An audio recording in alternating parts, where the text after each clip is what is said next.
You are now listening to the Friends of Rugby podcast.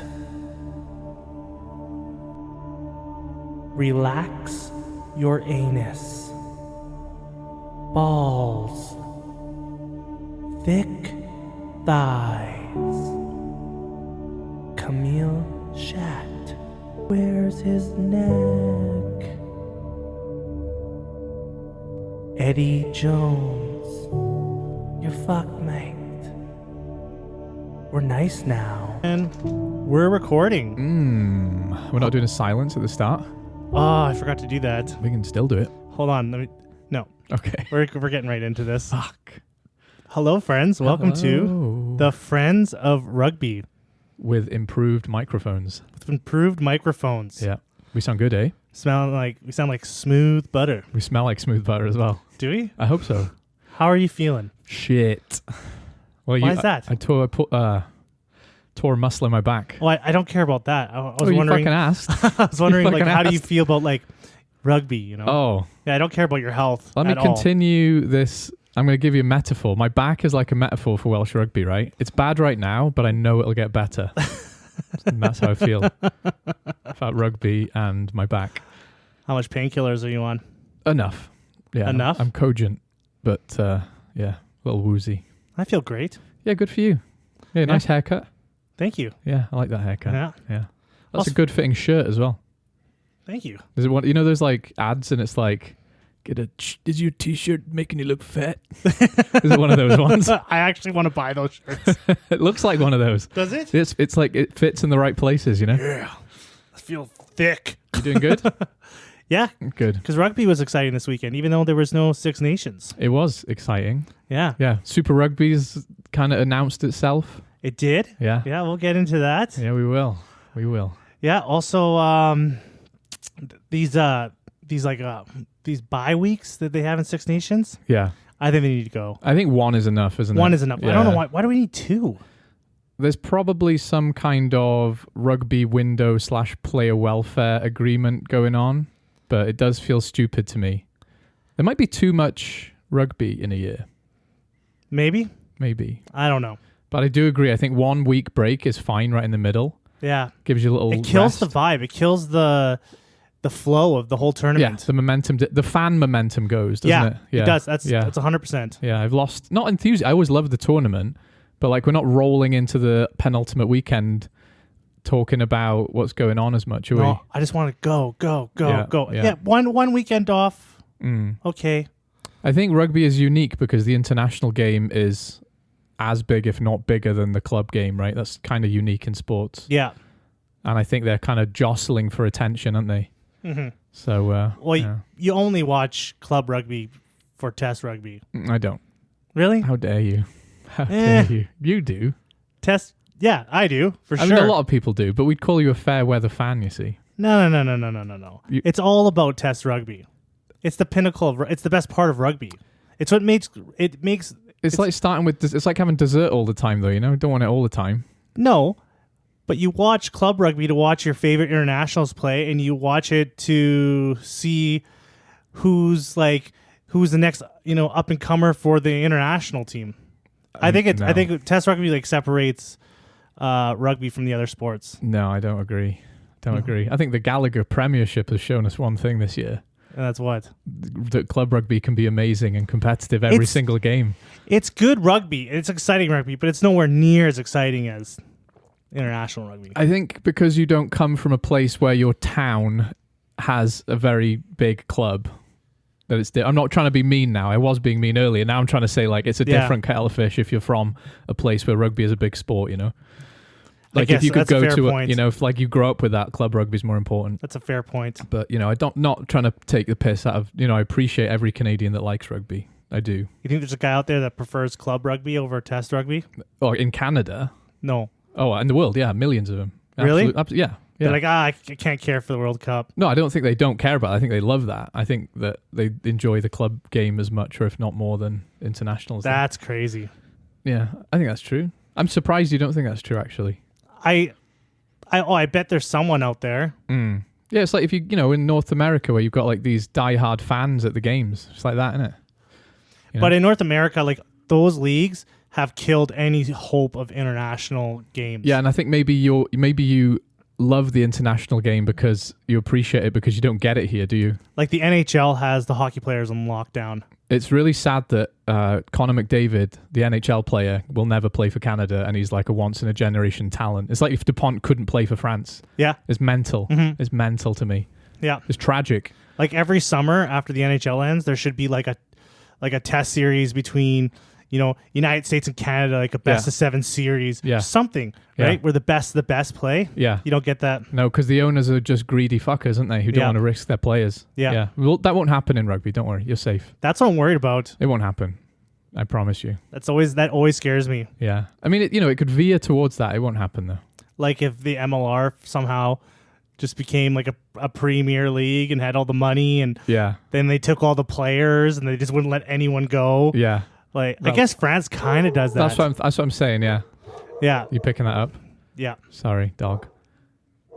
Come here, you fuckhead. Rocky. All right, third time's the charm here. We're recording again. Yes.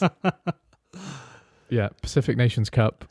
Well, America, Canada, Tonga, Fiji, Japan, Samoa.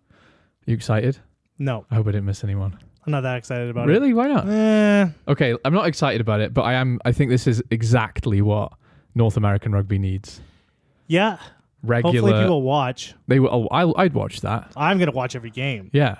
Yeah. I think they just need that regularly scheduled games, not just like random summer tests against a team that kind of pities them. Like Scotland are in town. Do you want to play us, lads? Like, no, this is scheduled rugby. I can see Canada being in that. I can see Argentina being in that. I can see USA being in that. But what the fuck is Tonga doing in there? And Tonga what is would beat Canada. Japan doing in there? It's the Pacific. Like, they should be playing in the rugby championship. yeah, but they don't want anyone else. New Zealand just want to play on their own. Like, it's dumb. Like, what are those two teams doing? Like, I want to see Canada play those teams. Yeah. But like, what? Why? Argentina are in the rugby championship through blood, sweat, and tears, right? Yeah. That's what it took to earn their place there. Yeah, we're not going to see a top Argentina side, anyways. They're going to play some like. I don't think Argentina are in this. In the one I'm talking about. Are you sure they're not? No, because they're in the rugby championship, aren't they? I'm going to have to Google this now, aren't I? Yeah, you're going to have to Google this. Shit. Because I thought they... This is why we didn't write it on the things. Yeah, you just brought it up. I told you, mate. Without it's any... a lot of meds. I'm on a lot of meds. Without looking into it. I've got Thomas the Tank written on my notes. That's what we're talking about next. Yeah, I thought they were in it. I don't think so. I thought it was Canada, USA, Argentina, Tonga, and Japan.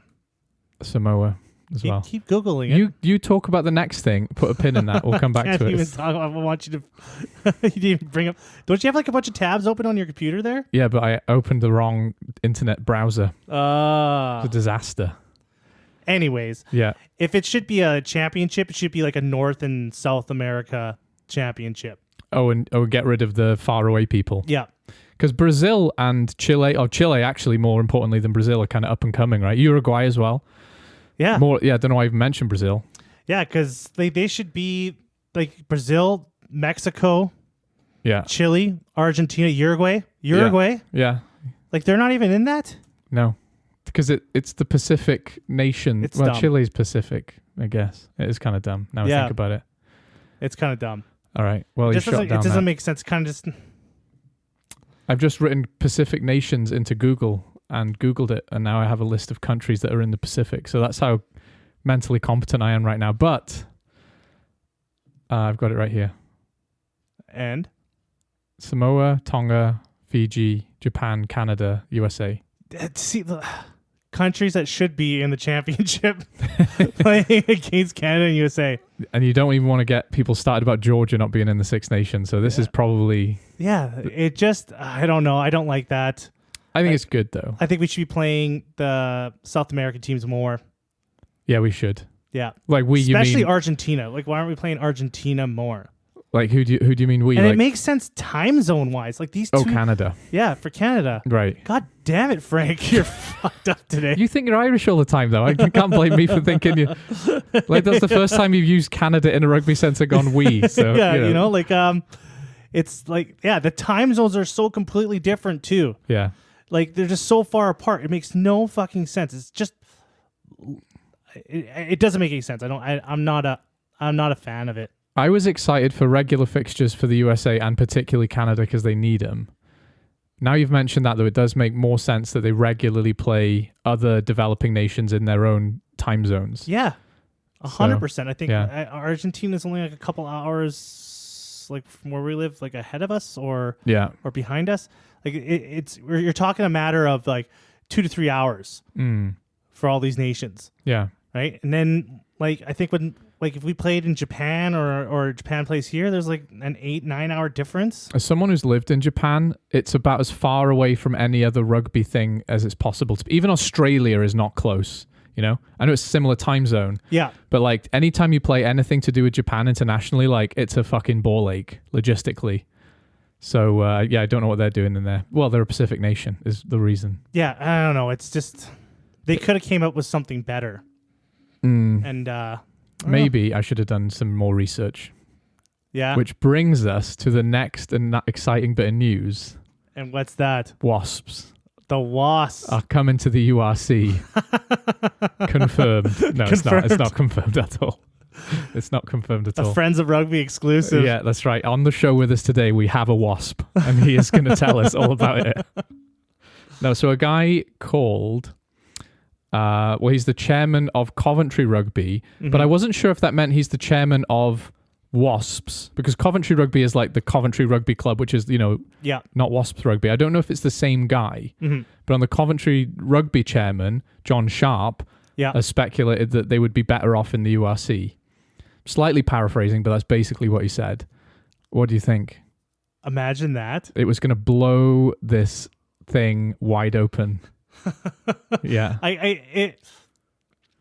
Imagine they join the URC and then their club thrives. Yeah. And they just beat everyone. Well, I don't know if they'll beat everyone. No, they won't beat everyone. Like, you'd be happy because then you'd have an English team to beat your Welsh clubs. I could get on a little and then train. You'll feel happy about being in the URC again. You feel at home. Yeah. Could get on a little train from Western Canada to do a local derby. Like that'll make you happy. But yeah, I like Wasps. When I was young, they used to be kind of my quote unquote English team I would watch, you know. When I was choosing like a Premiership team to follow, when I started watching the Prem, that they were my team too. Yeah. Yeah. But imagine if they started thriving playing, I think that could start a snowball effect. Yeah, and other teams go, hey, that looks fun. And it would create a sort of Super League and leave the Gallagher Prem in the shit. Yeah. This could be bad news. I think already there should be just a Super League anyways. Yeah. Like, I think it doesn't, like, all those teams just, like, right there. There's, like, a whole horde of teams right there. Yeah. Like, you might as well just join them all up. Yeah. Well, I think they want to include, that you might be not favoring the Italians then, in the URC sense. You're making it difficult for them logistically, and they're going to lose a lot of games. But they still have to go to Ireland. They still have to go to South Africa. It's farther. And to be honest, like, bringing the South Africans in, as far as I was concerned, was always controversial for that same reason, right? You're opening the door to say, geographically, we don't care. We're just interested in money and competition. And competition I can get on board with, and money I understand. But you are losing a sense of locality and rivalry and derbies, right? Which is what I always complain about, isn't it? If you had a Super League? Yeah. I don't understand. Well, okay, so if you had a Super League and it was like just the British Isles, like Ireland and the UK, I would get that a lot. I would be really behind that. I would love that, actually. But what's the difference now that the Italian teams are in the URC? There's no difference. Well, because they're in the middle of Europe. It's a long way to travel, right? You can't have a local derby with an Italian, Yeah, but they still are in the URC. And I've got no problem with them being there. But if there was a Super League, if you just add the English teams, now a whole dynamic happens. Well, because then you're adding 10 whole teams to an already complicated league, right? So there's 32 teams in the NHL. Yeah, but look at like 30. I think there's 32 teams in the NFL. There's a lot more money in those leagues, though. A lot more money. Yeah, but they still work. They're just as exciting when, like a team, like a Vancouver team plays Miami. Here's the problem with that, though, because they're all owned by wealthy billionaires, right? Every single team is owned by a wealthy billionaire, right? If one team doesn't do well in that locality, it's easy to just go, okay, we don't belong to that town anymore. We go to another town. That's such a North American danger of this kind of attitude is all of a sudden an owner could go, well, we're shit in Cardiff, let's move to another city. And then you remove any sense of connection the fans have to the team, which is already a huge problem in Welsh rugby anyway. That's probably happened like once or twice. But it happens, is my point. That wouldn't happen in the URC. In 100 you can't years. move Leinster to Donegal, right? That's just, they're called Leinster, they're from Leinster. You don't change that, right? Yeah. That would be my worry. And I know, ironically enough, Wasps have done that already. Wasps were in London and in Coventry. Didn't they have like a stadium problem or something like that? But they still moved, right? Yeah. Like if you name your team after an animal and not the place it's from, you run into problems, right? Of fan connection. I don't know. I think having all the teams in one league would be fine. Yeah, you would say that though. Like it wouldn't dilute it because you'd still have your precious derbies. Not if Cardiff moved to Norwich. Yeah, but that's not going to happen. It happened already with Wasps, who are now Wasp. They're like a Wasp at a picnic. Like, oh, which team, which fucking league can I jump into now? I think there's some kind of like moving cancer that's going to start growing. Maybe. That's a bit harsh. Maybe. They're going to land in the URC, put their stingers in. You just want the British Isles to be left alone. I really don't. I'm actually quite happy we play Italians, but I think it would make sense if you had teams who are closer together geographically play each other regularly. That's all I'm saying. I like watching the Italian. I'm enjoying the rise of Benetton. What's a flight from Cardiff to Rome? Like price? No, like hours. Is it like 3 or 4? Yeah, about 3 or 4 hour flight. Yeah, but to a Canadian, that's not a big deal. Yeah, Vancouver to Toronto is like 6. Yeah, but like you don't have to go through customs to go to Vancouver. Like you've got to get there. It's an international flight, right? Yeah. You got to check in 3 hours early. They get through. Yeah, the players do. Yeah. I'm not worried about them. They're fine. They're rich. It's me I'm worried about in my local. It's not that hard to get through customs and stuff. It's not, but it's just hours of your time, isn't it? It's not like I can jump on a train with my mates, have a few cans on the train. Like I've got to pack a suitcase and get there at 5 a.m. 3 hours early. That kind of deal, To watch an Italian game? Yeah. Yeah, but you're not going to every game. I've never been to a game in Italy, but that's also kind of the point, isn't it? Yeah. You can still do it. But it's a lot easier to do it if it was against a Wasp in Coventry, Yeah. That's all I'm saying. I'm not trying to make a big deal out of this. I don't know. You've soured me on the idea now. Fuck Wasps. You can stay well clear of us. Yeah, but I would just if the Wasps are successful, like I know this is probably never going to happen anyways. No. But I just like how that guy mentioned that and just like how it's in the internet space now. Well, we're blowing it up right now. We are responsible for creating drama, aren't we? Yeah. By going on about it. No, I'd love to see that happen. I would personally love to see that. I think as the little chaotic monkey in my brain really wants to see what would happen and what kind of situation it would create. 100%. But in reality, I think they should all just be one league. Yeah. And then that'd fix the whole problem. All the rugby of all the countries in one big league. No, not that. But where do you draw the line though? I think all because it's not in South Africa, is it? Like apparently, all the teams that are playing in Europe right now and South Africa, they're all in a time. They're all in a very watchable time zone. Right. See, I'm thinking of this like as a North American, right? Because all the teams are far apart. Yeah. You're not taking a Sunday drive to go watch a game. Yeah. In another city. Yeah. No one's doing that because everything's like hours apart. Yeah. Yeah. You would never do that. But I'm talking about viewership, like watching stuff time zone wise. Yeah. Is accessible. Yeah. Right. And the majority of sports fans enjoy watching sports more watching it on TV. I'll be honest, these days I prefer to watch it on my TV with friends or in a bar. Yeah, I do. Yeah, because that's like a thing that's like known. Like the majority of sports fans prefer to watch sports at home on TV. So yeah, what else do you want to get into? You want to look at some rugby games? Yeah, let's do URC for the weekend. You want to go over the URC? Because I watched 2 games. Did you? Which is about as much as I could fit into my busy schedule. What did you look at here? I watched Ospreys Edinburgh. Well, that was a bad one for you to watch. I don't support either of them. No? So, no. Why would you even watch them? Oh, because I like watching the Welsh teams. I don't really care if Ospreys... It'd be nice if it'd be nice if a Welsh team made the playoffs. And I think they've just blown it with that loss to Edinburgh, actually. And a winnable game. So I think if I was an Ospreys fan, I'd be a bit like, that was our chance, Yeah. And now Edinburgh looked good, though. That was a bit of... No, actually, I take that back. Both teams looked like they were struggling. Just to get flow in the game. And you can kind of see that by the score. Yeah. So I think both teams aren't going to compete. Neither team has really a realistic hope of winning the URC. It would be nice for a Welsh team to get into the knockouts. I think Ospreys were the last team who had a realistic chance of doing that. I think they've blown it. That's why I was watching it, but not heavily invested in them, other than that they're a Welsh team, you know. I feel like when it comes to knockout stages, it's like anyone's game, almost. I was surprised by how frequently Leinster I felt should have won it and haven't. Even last year, I was a bit surprised Munster beat them. Munster are a good team, obviously, but I think you're right. Like, I'm happy that it's unpredictable in those knockout games, actually. Yeah, when it gets to knockout stages, I've seen a lot of games in rugby where one team is expected to win, and the other team, or the game's a lot closer than it should have been. Yeah, that the team that was expected to win still wins. Yeah, but they had to work for it. Yeah. That's a good point, and I'm glad that's still the case, because I'm worried that rugby is becoming one-sided in the World Cup was quite one-sided in the group stages, right? Mm-hmm. I've talked about that already. And I think the URC looks one-sided at times because of financial differences and things like that. It's two-sided. South Africa and Ireland. I knew you had something brewing there. Sorry, I couldn't let you have that. That's fine. I know you want to come after Ireland. I didn't say Ireland. Money. What's the guy? Remember South Africa's in there. You said that, not me. They're your words.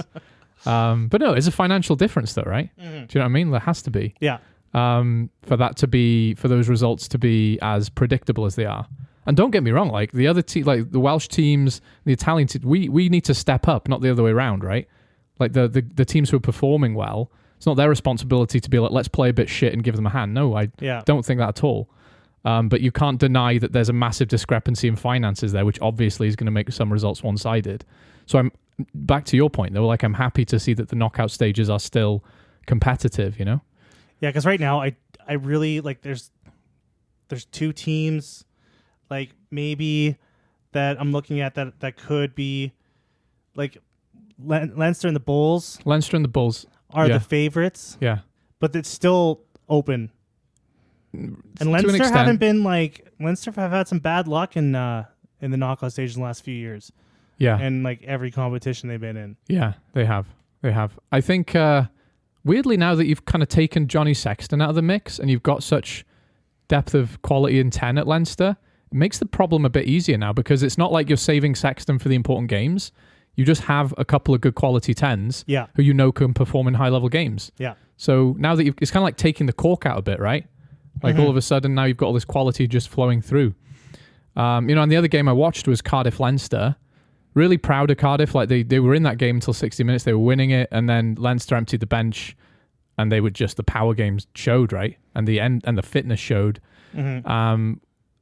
I think there's teams who can go a full 80 minutes in there. Bulls, Leinster, Munster.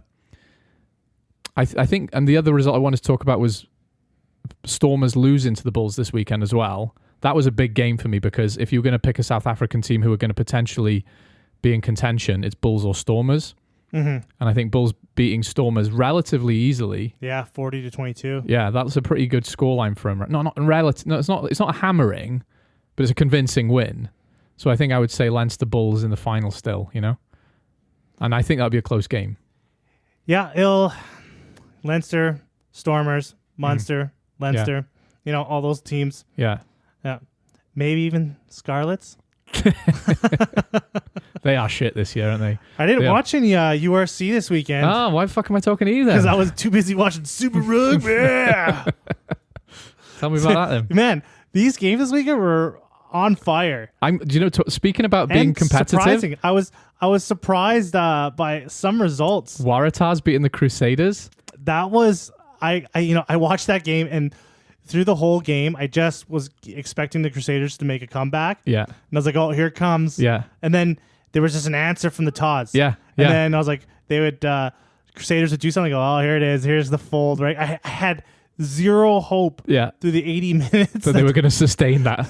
And they did. They looked surprised they'd won at the end. They were like, did we kind of hammer the Crusaders? Did we do this?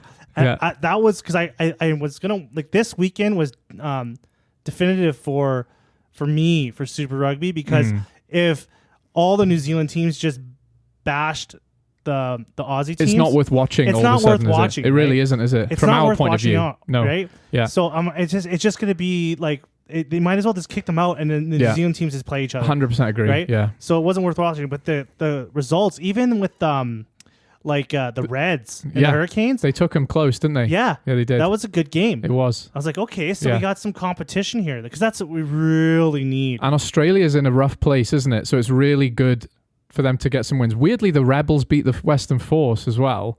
And you got to be thinking, if you're a Western Force fan, Rebels are about to fold and you get beaten by them. Like, that's a bit of a kick in the teeth. Yeah, that is a big kick in the teeth. So I feel bad for those guys. But no, but the games were fun. Yeah. They were fast. Yeah. They were tight. Fuck, there's a lot of scoring. And they're high scoring, aren't they? Yeah. And I was watching some of it. It's not that the defense is terrible. Like, we always take the piss and say, like, they just don't bother defending. They're just the speed of some of the players, right? The athleticism, the way they're trained, like the forwards train... It looks like they train like backs, right? Like I don't know. I would say it's defense. I wouldn't say the defense is shit. It's their style of defense that a lot of the teams play. It doesn't look as organized or as flat at times. They don't do rush defense in the Southern Hemisphere. Yeah, it's a lot of drifting, isn't it? It's like a drifting soak defense. Yeah. Like they're just all preparing to like receive someone with the ball. It's so they can save energy in the chaos to run in mad tries. Maybe because maybe it's such a cardio-heavy game that they play. I was taking the piss, but that might be true as well. Oh. You know? No, I think it might be some truth to it though. You know, like if you're doing blitz defense non-stop, it's fucking exhausting, isn't it? So yeah, but if they had some kind of rush defense to their system, these scores would be a lot lower. Yeah, and these teams are. Yeah, because there's this try after try after try, and I guess that's really exciting. It is, and you made a good point there. I think it's like. And I think it's worth repeating. If I watched this weekend and it was all New Zealand hammerings against other teams, I would immediately be uninterested. And if you're from New Zealand, great, because you've got your little rivalries. But like, if you're anyone else, why would you give a shit? So it's good for the game globally as well as Super Rugby and everyone else. 100%. Like because as I'm not Australian. Yeah. I'm not a Kiwi. Yeah. No. And watching that, seeing that just the Kiwi teams win. Yeah. Like, I don't want to watch it. I don't really want to know who's going to win it. No, I don't care. And it was even worse than that because it was Crusaders dominating for so long that it was like, even if you're a Kiwi, I imagine you're pretty bored of that happening, right? If you're not a Crusaders fan. I think this is like the first time in a long time that the Crusaders lost 2 in a row. Yeah, it was. Yeah, for years. And we always... They're missing Razor. I was just going to say, so there was that old kind of discussion in the NFLs when it was Bill Belichick and what's the other guy, Tom Brady. Yeah. And it was like, who's really holding the shit together? And I'm really happy in rugby that one player does not change the game, but a manager can. So Scott Robertson leaving Crusaders obviously has had an impact on him, right? Yeah. But Johnny Sexton leaving Ireland didn't have that much of an impact. So it's gratifying to know that our game truly is a team game, right? So Richie Mwanga playing in Japan was really the shit. Why'd you have to make such a good point? Really is yeah, he's the key. He's the key. Yeah. But to be fair, Crusaders have lost a lot of retired. There are a lot of All Blacks retired, right? So that Moana Pacifica and Fiji and Drua game, that was lightning. That was mental. Yeah, I watched the highlights. Moana Pacifica had to mental. They had to hold on to that game though. Yeah, they almost lost it. Yeah. But that was a game to watch. That was probably one of the most exciting games of rugby I've seen in a while. Nice. Yeah. Do you know why? Welsh coach. Oh really? Stephen Jones. Yeah. Oh, look at that. Yeah, that's why. Yeah, but now that kind of pumped me up. That kind of pumped me to watch some more Super Rugby. Me too. That's what I'm trying to say. Yeah. I'm actually excited to watch it for a change. I'm not even an Australian. I don't care for any of the Australian teams. Like if I'm a Super Rugby fan, I'm a Highlander fan. Like, and me too. Yeah. But I just want we need Australian rugby to be doing something though, don't we? We need them to be good for the good of the game. I couldn't. No disrespect to them. I just don't care about it. Like and the Highlanders lost to the fucking Blues. And you've got the West 10 in the world from Wales playing for the mighty Highlanders. Yeah. Oh, the commentary on that game got some heat on the internet. Oh yeah. Yeah, they were saying some bullshit about Patchell. Like he made some like really. Did you see that offload he made? Yeah. The whole world. Oh yeah. Keep talking, but yeah, you did tell me about it. And they're like the commentators were like mentioning like, oh, it must have been the first time he's ever done a fucking offload because they don't do that in Northern Hemisphere. Cheeky bastards. Yeah, that's not exactly what he said, but it's pretty much that what was he was alluded saying. to. Yeah, and I was like, what the fuck? Like What the hell is wrong with you guys? Vintage Scarlets 2017. Reece Patchell was offloading anything he touched, man. Like, man, your best winger is playing in England. Your best... No, our best winger's in the NFL. Yeah, that's even worse. Your best winger is in the NFL. Your other best winger is playing for England. Yeah. Your best 10 is playing in New Zealand. Literally the other side of the world. Yeah, like what the fuck, Wales? Yeah. I know. Yeah. I know. It's silly, isn't it? But I don't know. I'm excited for next week's games too. Are we going to start talking about Super Rugby on this? Fuck, we might. We might use a danger of it, isn't there? They're kind of dangerous. Like next week, what do we got here? We got like Moana Pacifica plays the Rebels. Oh, tasty. That could be good. Tasty fixture. Rebels are about to fold. The Tars, they play the Highlanders. Are we calling the Tars as well? The Tars. We're getting into it. I like it. Night, All right, cool. Fijian Drua versus the Crusaders. That's going to be a good game. That'll be a juicy game. Imagine, if Fijian Drua can win. Oh, my God. That'd be fucking sick. Yeah. The Brumbies versus the Force. Hurricanes versus the Blues. Yeah, I don't know. But I'm trying to get excited with you for this. It sounds fun now. Yeah. Sounds fun. The Reds versus the Chiefs. The Chiefs are looking super good. Damien McKenzie. Yeah. It's just a rock star. What position's he playing in now? He's playing 10. Yeah, he is, eh? Yeah. Or what do they say in New Zealand? Not fly half. It's first 5'8". It's like first 5 nib. Or is it second 5'8"? I don't know what the fuck. Third 5'8"? I hate it so much. Fourth 5'8"? Like, why do you have to be different? Fifth That's 5'8"? probably what it was originally called, and they just kept it that way. Yeah. But rugby's got some weird terminology. It's so confusing because they'll use that all the time, and I just have to like shake my head like, oh yeah, not knowing what the fuck. Like, what is a 5'8"? I don't know. I actually read into it once. Me too. I looked it up and I forgotten. And it had an actual like historical reason, right? Or in a legit explanation. I mean, if you think about it, what the fuck does fly half mean though? You know, a hooker, I understand they hook the ball. Is he flying halfway? Like, the fuck is a fly half? Doesn't make any sense, is what I'm saying. A first 5'8", I can understand there's a numerical value based on a position. So I think maybe as much as it's confusing for us, their thing probably makes more sense. You know? All I know is I'm excited to watch a little bit more Super Rugby. Yeah, we're ready for it, are we? Yeah. Except I know that Sir John Kerwin does not want me watching. John Kerwin? Yeah, John Kerwin. No, he wants Rugby League. He wants Rugby League. This guy mentions Rugby League. Yeah. So much. Because he's scared of it. That's why. He's projecting. He's scared. We've got to be like, it's like the Borg, assimilate or die. His job is to be the advocate for rugby union. And he's fucking on TV. League. He's scared. It's like, what's your obsession with diet rugby? Like, yeah. It's less rugby. Yeah, but that's what he wants. Yeah. He wants less rugby. Maybe he's like a mole or like some kind of double agent. Like Rugby League's paying him. Like, make sure you plug League. Yeah. Plug League, right. Just plug League. Yeah. Just getting all these paychecks under the table to boost up Rugby League. And all of a sudden he comes out as like a Rugby League guy. Is that your conspiracy of the week? That's I like my that. Conspiracy I like that. John Kerwin is a league plant. Yeah. He's a Rugby League plant. He's the mole. Yeah. But yeah, that was Super Rugby, eh? Excited. Super Rugby. Is there anything else in the news-ish that you want to bring up?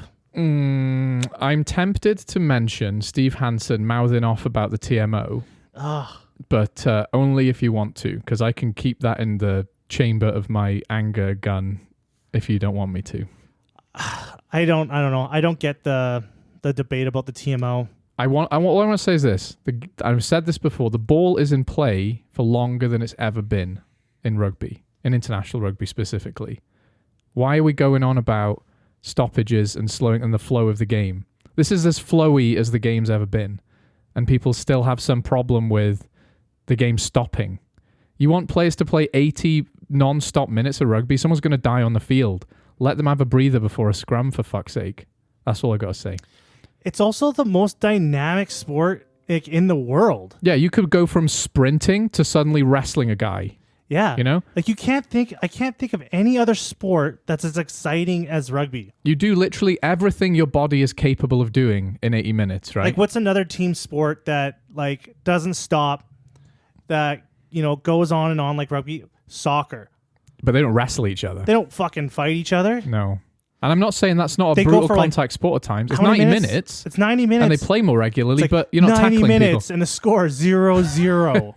Yeah. Like, what the fuck? Oh, you don't need to tell me. I've got no interest in watching football anymore. Like, is that what you like? That's another sport. That game goes on. There's barely any stops. Yeah.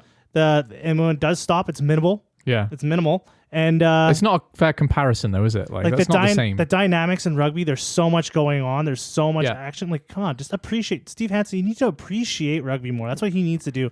He needs to fall in love with rugby more. It sounds like he needs to fall in love with rugby again.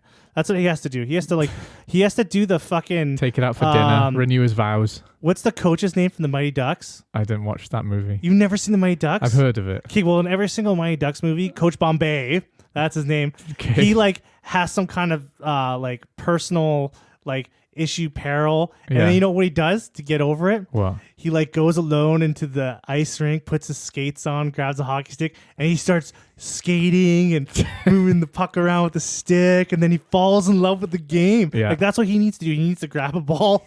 Go down to his local park. Yeah, go down to his local park at night. Has to be at night where the lights are low. Put on some tunes and just start, running around with the ball, pretending to pass it and stuff. He needs to fall in love with the sport again. Do you think maybe he could take his red and yellow card and pretend to card people? Steve Steve that's Hansen, enough out of you two. Yeah, like Steve Hansen needs to fall in love with rugby again because he's a grumpy bugger, isn't he? Yeah, he's just turning into like a rugby boomer.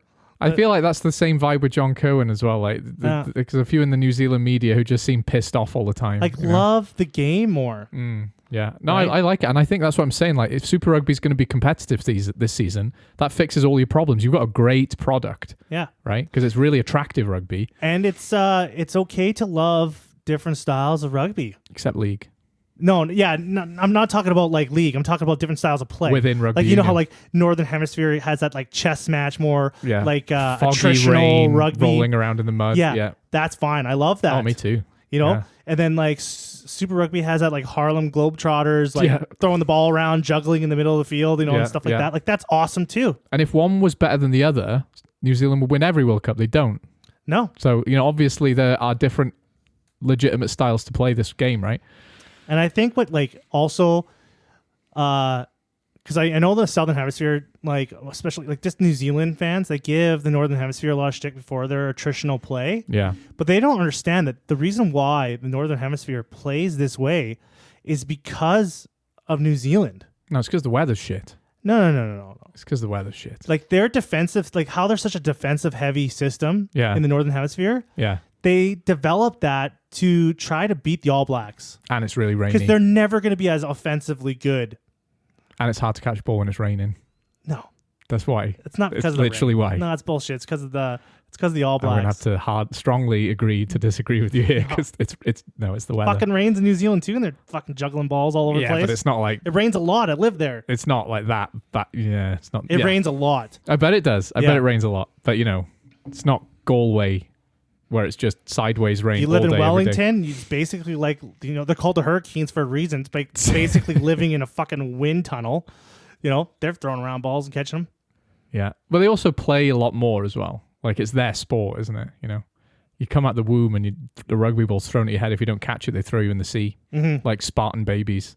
If you can't catch your first rugby ball, they dispose of you. They throw you off a cliff. Yeah. No, they throw you into the sea.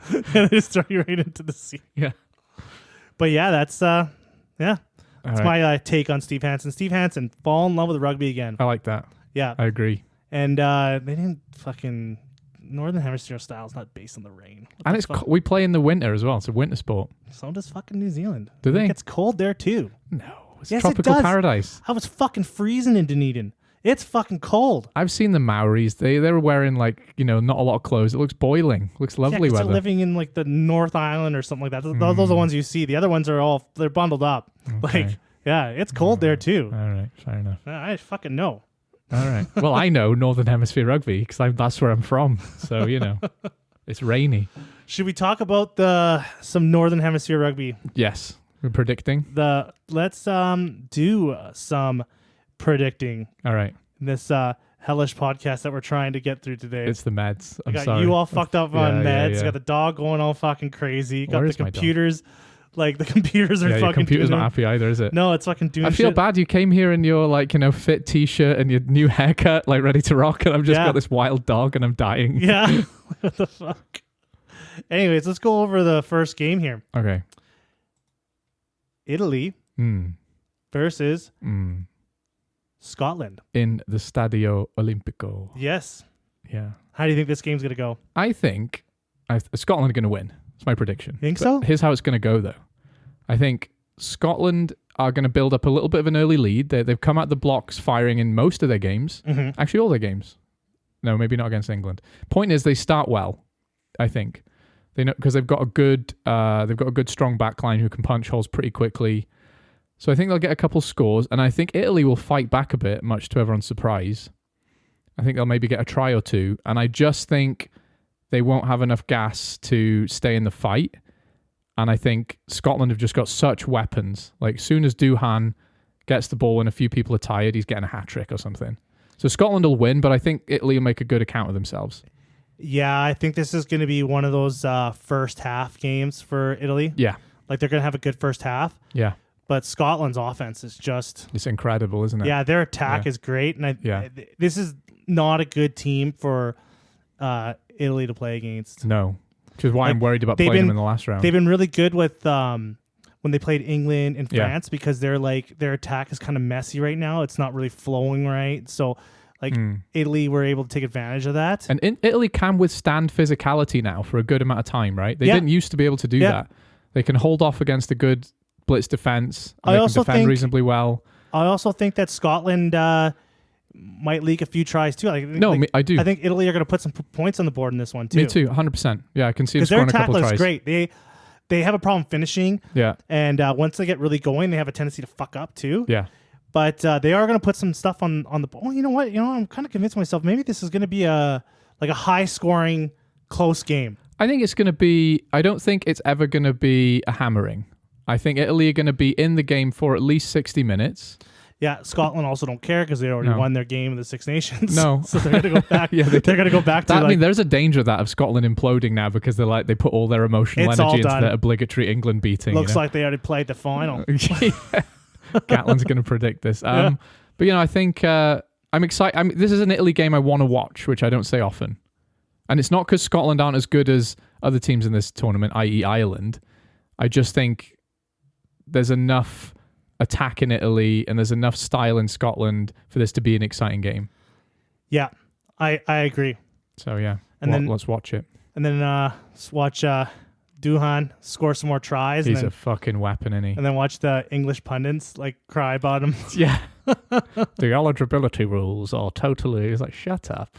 You know what? That's come up a lot recently. A lot of things I've been watching and reading. Yeah. Is eligibility and all of a sudden, eh? Yeah. All of a sudden. I was like, I wonder how that happened. Give us fucking what's he called? Fewa Boso back then, you fucks. Like.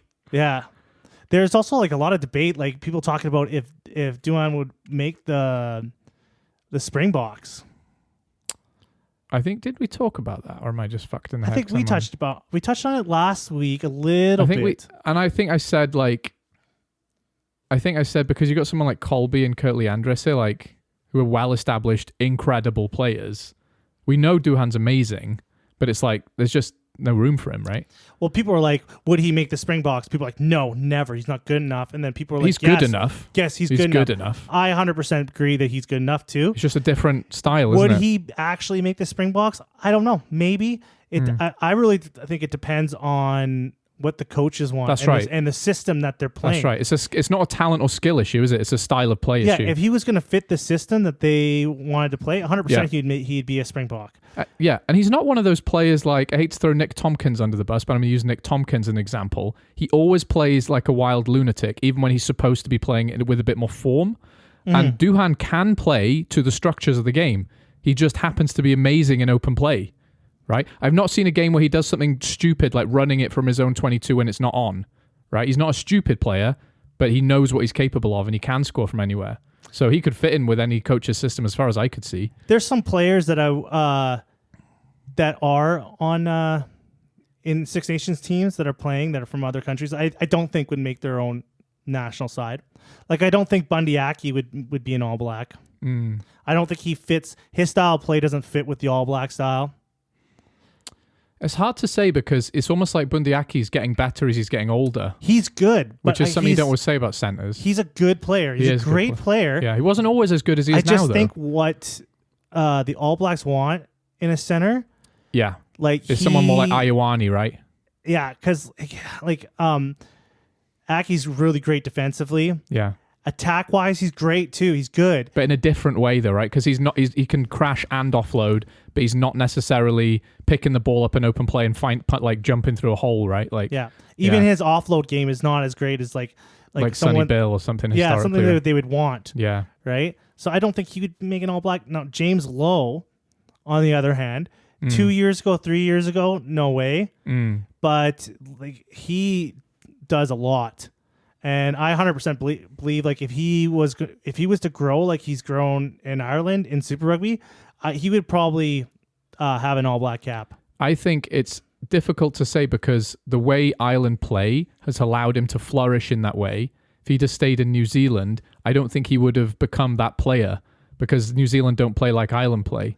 So it's a really hard. It's such a wild hypothetical for me that it's impossible for me to say. I think he would have been a bit anonymous in New Zealand had he stayed there because he's not as fast as some of the wingers they've got.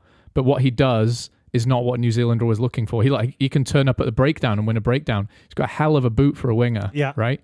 I don't think New Zealand wingers necessarily always need those skill sets. No, they don't. So yeah, and he's obviously developed that in Ireland as well. He has the tools to be an All Black. Yeah, he does. But like James Gibson Park, yeah, I don't think he'd be an All Black. No, and he's another one. He's gotten better with time in Ireland. Yeah, he's gotten better. But like you got Mac Hansen. Well, let's face it, Australia haven't exactly got like wingers for days that were, they're just not as good internationally for us to say anything, are they? So. Finley Beelum, who'd definitely be in there. Yeah, he'd be a Wallaby too. Yeah, I think so. Yeah, if he was stable. But that's more a comment on Australia than them, isn't it, really? Yeah, it is. They're like, we need them. Yeah, we just fucking need good players. Guys. Yeah, you've trained them up. Let's have them. Anyway, I don't want to get down the road of like, I feel like if you've done your time in a country, you deserve to play for them, That's I don't really care too. It doesn't bother me. No, it doesn't bother me. No. But anyways, I'm going to say Scotland. Okay. Back to Scotland. Yeah, me too. Scotland by 10 points. Me too. I was going to say a penalty and a try. So but 2 scores, I think. Yeah, totally.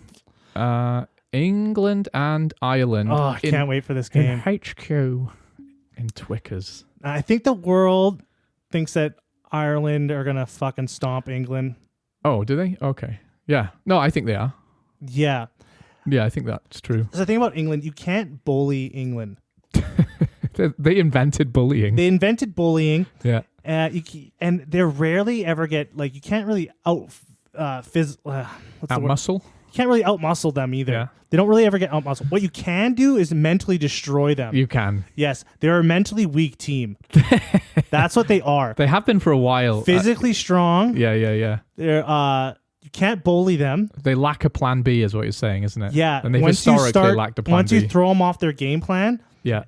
They keep trying to do the same thing with no effect. Yeah. They can't change. Yeah. They don't adapt very well. Not a lot of on-field leadership right now. No. I can see, maybe someone could say I'm wrong because they have established players in that team, right? Yes. I think they're holding on to some players there's some players that they've been holding on to. I've read that a little bit this week that, there's players who are still playing well, Danny Kerr, Marler, Dan Coles, who are all over 30, but it's like, and it's not that they're playing badly, it's because the coach hasn't just tried someone else. There's no room for a new, fresh talent to come through, right? There's just nothing good coming out of England right now in the news. I remember us talking about the Six Nations at the start. You were bigging them up, and I was saying I would be excited if I was an England fan. And to be honest, they've had some bad luck, like losing Alex Mitchell and Marcus Smith, who are kind of X factor. Well, Marcus Smith is eligible to be picked in this game, but it's like he's not going to. You don't expect someone who's been injured for a little while to run onto the field. He needed momentum in this tournament. I don't think he's going to run on as a 10. You don't think he's going to play? You might be right. He might not play. Just I don't think he's going to run on as a 10. I think he's going to be playing fullback. Oh, that would suck. That would be dumb. Yeah. Because I just don't think Borthwick is that kind of coach to throw someone back into... I think he is. I think he is going to put Marcus Smith at fullback. Because I was talking about his experiment. He loves George Ford. That's what all I'm saying is I think he's sticking with George Ford. Yeah. He loves safe George Ford. Yeah. And I think he's going to put Marcus Smith at fullback.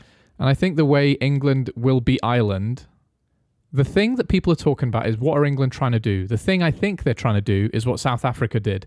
You kick to the places you want and you apply pressure at those points. Yeah. And you force penalties in the areas of the field that you want penalties, right? And I think that's actually how you beat Ireland. Now, Hugo Keenan is excellent under high ball. He's also not fully fit yet. No, exactly. So this is a big opportunity for England. That's what I'm saying. I think their strategy, if it was going to work against a team, could work against Ireland, who unfortunately are probably the best team in the world right now, right? Mm-hmm. So if anyone's going to employ a strategy that work against Ireland, it's England. I just don't think they're executing it nearly well enough for it to work. Ireland are going to be ready for it as well, right? And Frawley's decent. Like, he's not, so like also I think this like the hyper blitz that they're implementing is going to put Crowley under some pressure. Yeah. Like, he's not Finn Russell. Wait, are you saying you think England going to win? No. Okay. I don't think England will win. Okay. You're just not convinced they're going to get hammered.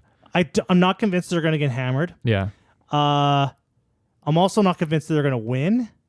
The odds are stacked against England heavily in this match. Yeah, I don't think England's going to win at all. But I don't think England upset is impossible. But that would take a lot. Like, Ireland has just so many tools. Like what they're able to bring on the field, like their subs. Yeah. Like, everything's great. I think Ireland are aware that this is the last realistic chance to stop a Grand Slam now as well. Because I think, with the greatest respect to Scotland, I don't think they know how to beat Ireland right now because they just haven't beaten them in so long. No, I don't think... So this is Ireland will know that if they win this game, not that they can take their foot off the pedal, but this is their last real test physically before they win a Grand Slam. Yeah, the problem with England in this matchup is that they have the defense to stay in this game, to make this a game. They do not have the attack. That's right. They don't have it, and Ireland's defense is fucking unreal. The guy that basically invented, that brought blitz rush defense to Union is coaching fucking Ireland. So, yeah, he's going to be well prepared for this. But it's going to be hard for Ireland to get past the try line this one. Right. But they're going to have majority of the ball. Yeah. They're going to be on the majority of the attack. They're going to be majority in they're going to be England zone the majority of the time, and then points are just going to start leaking slowly. I'm going to say like Ireland will probably win by like 5. I'm going to say Ireland by 12. Ireland by 12. Yeah. And I think it will be similar to what you've said. Like, I think it'll be a lot of kicking. I just think they're going to get more penalties. I think England's discipline, they'll get frustrated, and that scoreboard will just leak penalties. Yeah, that's what I'm thinking. There's going to be leaking. Yeah. I just think it's going to happen more than you think. Oh, you think so? Yeah. I don't think it's going to be a lot of tries. I think those 12 points are coming from kicks. You know, Ireland's discipline hasn't been the greatest either. So if England can get under their skin at all, but like you said, they haven't got the attacking force to make use of that though. Yeah, I'm trying to make a case of like some sort of like maybe upset here, but I really can't even convince myself. And I haven't seen enough. Like, I honestly think, and this sound a bit big-headed, I honestly think Wales had a better chance of beating Ireland than England did, because at least I know what Wales are trying to do. And like when I look at England, it's like, you're defensively great, but like in attack, like I can't see what they're trying to do. But I can see what they're trying to do, but they're not. There's no evidence they're executing it effectively. There's even like a lot of chat that they're like a lot of rumors from the camp that the players are getting upset because they're not even like putting any emphasis on offense at all. I read that the wingers aren't even touching the balls in training and stuff. I think it was taken out of context because it was like a defensive session. I don't know what I was reading, but anytime you hear stuff like that, it's never good, is it? It's like, well, something's going on. Yeah, there's always to every rumor, there's always some sort of like... There's a nugget of truth, isn't there? Yeah, a nugget of truth there. No smoke without fire. Actually, right? fuck it. I'm going to take it as truth. They're not even training attack at all. It's true, 100% true. Yeah. And all the players are completely unhappy with Borthwick. Yeah. I'm just going to take every rumor I see. You know what? I saw it on a Facebook meme. Yeah. So it's obviously 100% true. Probably, yeah. I got that from Facebook, so it's 100% true. That's all I'm going to go with. Okay, well, conspiracy theory that. We've already had one this week. But yeah. Yeah, so... Yeah, Ireland by 5. I think they're gonna have control of this game. I don't think they're gonna look like they're ever gonna lose, but they're definitely gonna have to fight for this. Yeah. I think that's one thing we can say about England's England. not gonna put it up easy. No, that's one thing I can definitely say about England. They're gonna make them work hard for it with a really good defensive system, right? But that's all I can see. Ireland just goes there and just fucking annihilates. It's a bit. You know what is a bit sad about the Six Nations, and it is a credit to Ireland, but it also makes me a bit sad. It's like there's no place which feels like a fortress right now. Twickenham is always never really felt like particularly intimidating because, you know, they always talk about the atmosphere, they're being there a bit shit. But it doesn't feel like that, you know, these old tropes of like, you come here, you better be on your A game because the home crowd are going to tear you to pieces. Doesn't feel like any team has that. That song that they sing just destroys them, though. I know. Swing low. I know. You can see the opposition team's like rugby powers just draining. Yeah. Like if I had, it's kind of like if you did the hacker in a ballet outfit, it's well, you're ridiculous. So I'm not going. This isn't scary at all. Yeah, man. If Ireland do go to Twickenham and just fucking destroy England, Borthwick has to be sweating. I think he feels under pressure already, yeah. Oh, yeah. I always felt like he was an interim anyway. I felt like when Eddie went, they were like, quick, get a safe pair of hands to put in while we find someone.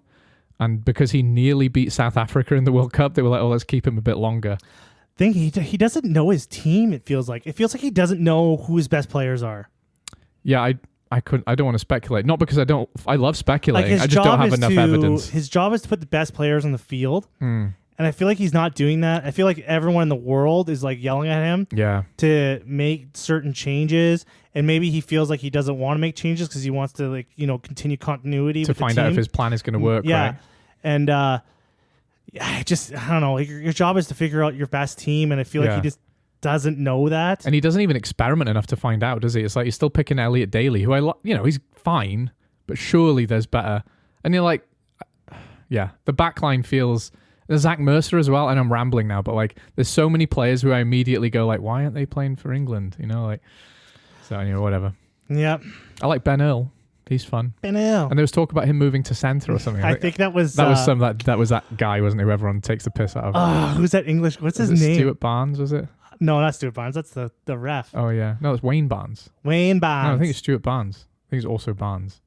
I think it's is it? I'm pretty sure. And now I'm confused. Yeah, we got Wayne Barnes is a ref. Wayne Barnes is a ref. Stuart Barnes is a often ridiculed pundit who said that Ben Earl should play 12, and then he doubled down and said, "Did he?" I think so. I think he did. Yeah. Anyway, whatever. Imagine that. Yeah. Has there been any I can't think of any players that have went from the pack to the backs. There was one more. It was I know the rugby league convert. Northern guy in the World Cup. Oh, he's on the team. He played for England. Sam Burgess. Yeah. Or did he do it the other way around? He should have been a flanker the whole time, and he turned up at centre one game. And but what do you play in league? They're just all the same position, isn't it? It's just one position, isn't it? Smashy boy. Yeah. So how did he switched from the backs to the pack? Well, when they brought him into Union, they were like, he's such a talented player. We just have to throw him in and see what happens. When I saw him play, he's so physically but he's quick enough. He's somewhere between a back and a forward. Yeah. He should be a flanker. Mathieu Bastereau, yeah. Yeah, he went from center to 8. For one game. I think he played. And that was just because he got so fat that they couldn't put him at center anymore, I think. Because I think he played center for...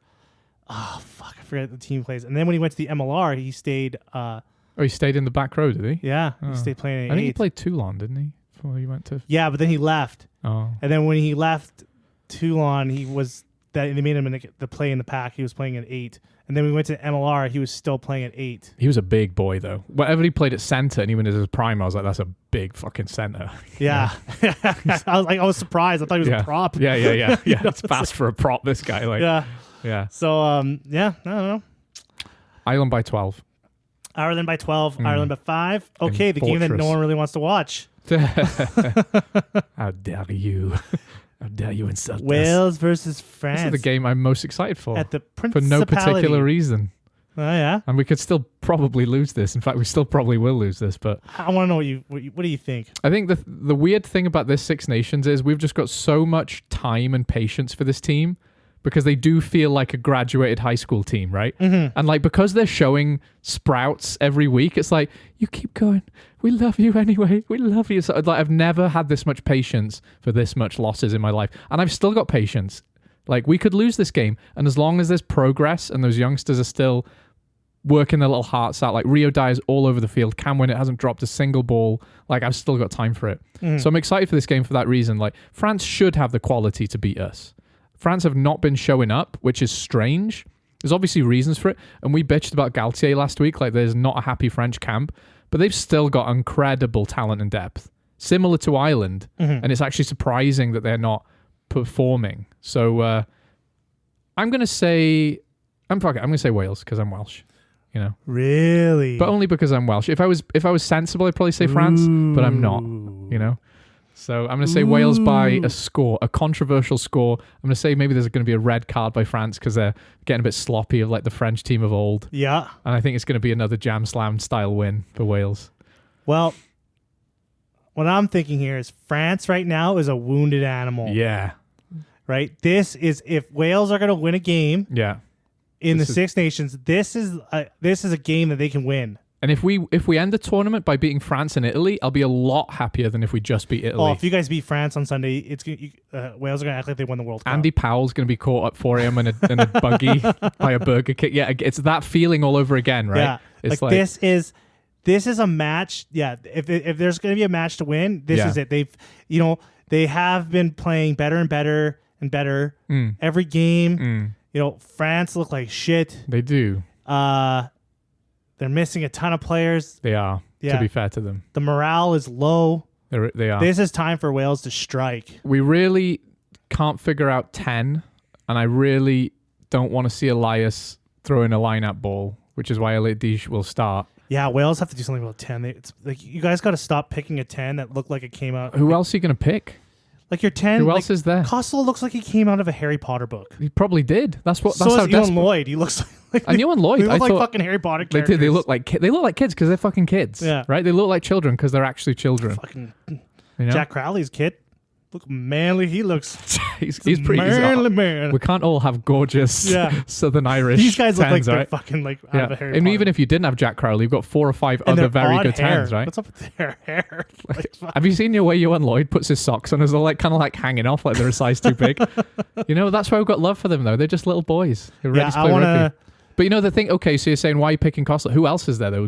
Genuine question, like, who else do you fucking pick? That's it. This is the last line of defense. Tinus to be a... Tinus. Do you know what?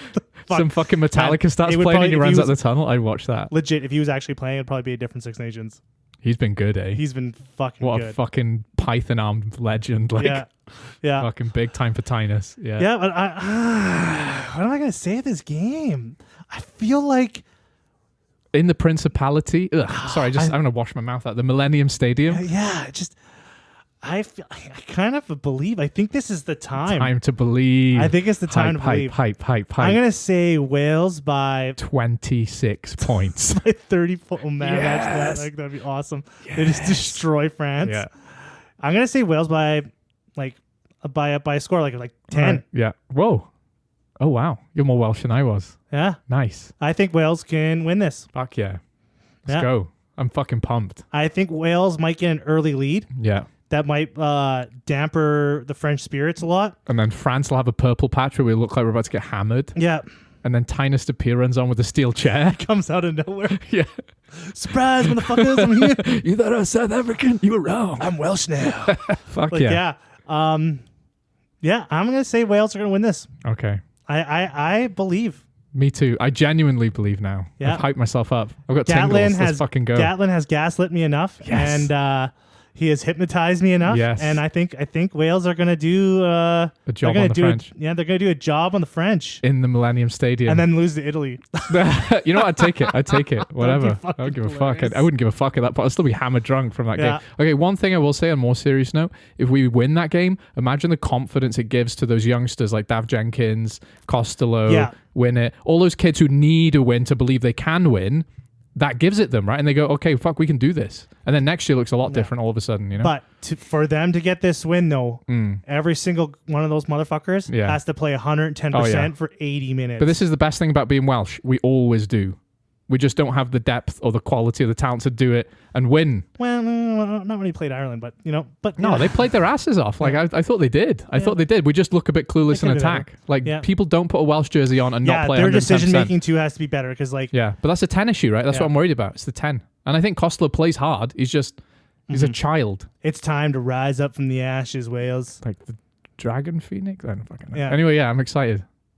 Yeah, I'm excited too. That's a Sunday morning game as well, isn't it? Yeah, I'm going to come over and watch that. Fuck yeah. I'll come over and then we'll pod right after. We got a release on Sundays as well. And then hopefully you are not high as fuck.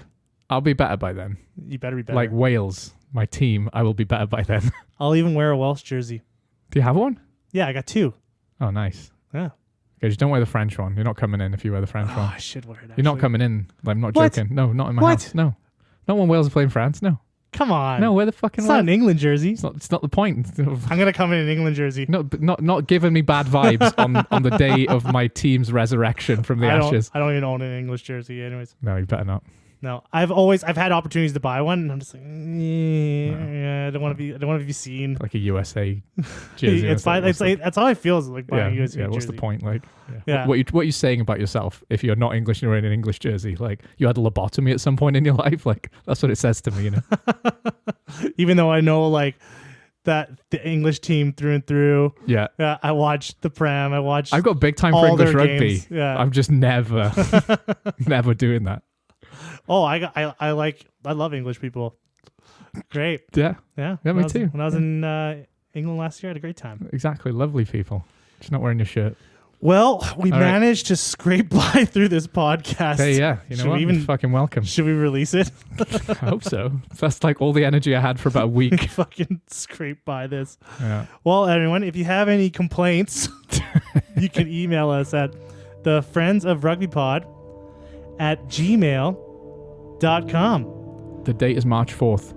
Oh, yeah, I forgot the date. All right. March 4th, 2024. Goodbye. Have a good one.